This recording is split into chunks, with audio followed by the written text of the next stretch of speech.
नवापूर तालुक्यातील सर्वप्रथम Marathi YouTube news channel Navapur live news NLN आपल्या हक्काचे व विश्वासाचे व्यासपीठ। कपाशी ऑइल घेऊन जाणाऱ्या ट्रँकर क्रमांक GJ 06 AZ 8623 यावरील चालकाचा ट्रँकरवरील ताबा सुटल्याने पुढे जात असलेले इको कार क्रमांक MH18 CE 2129 याला मागून धडक देऊन ट्रँकर रस्त्याच्या कडेला खड्ड्यात पलटी झाला आहे। तर या अपघातात कोणतीही जीवितहानी झाली नाही, तरी इको कारचं मोठ्या प्रमाणात नुकसान झालंय।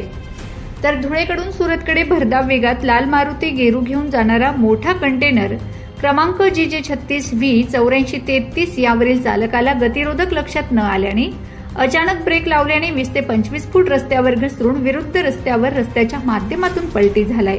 यावरील चालक गंभीर जखमी झाला होता। त्याला उपचारासाठी विनामूल्य सेवा देणारी नाणेसधामच्या रुग्णवाहिकेचे चालक सुरेश वसावे यांच्या मदतीने विसरवाडी येथील ग्रामीण रुग्णालयात दाखल करण्यात आले आहे। नवापूर लाईव्ह न्यूज NLN आपल्या हक्काचे व विश्वासाचे व्यासपीठ।